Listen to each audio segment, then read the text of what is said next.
ရွှေစင်းနဲ့ရွှေမင်းသမီးလာတို့ရွာလူမစုကွန်းအောင်ကိုင်းလာပြူကဘာကျော်များမြန်မာအာရှတလွားမော်ဒယ်မယ်ရီရှုံးလိမ့်မယ်ဓမ္မမြည်နေကြီးချမ်းတော်ရွှေရည်လန်းလေးပေါ့လဲရင်ရွှေရင်ကျော်ပြေးမဲ့တမောမော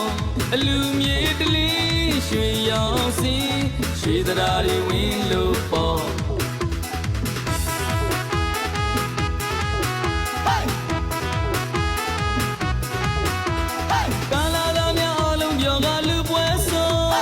မိန်းကလေးများဟာထီအောင်လေးရတဲ့ချင်းဆုံး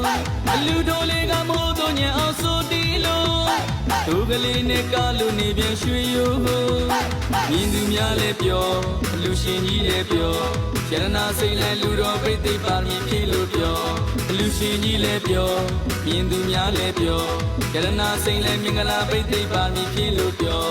မတ်တကြီးကလည်းရွှေရောင်စင်းနဲ့ဆံဝိုင်းကြီးကလည်းရွှေရောင်စင်းနဲ့ရွှေတရားရွှေလူဝင်းတော်ရွှေလူကြီးရဲ့အလူရှင်ပေါ်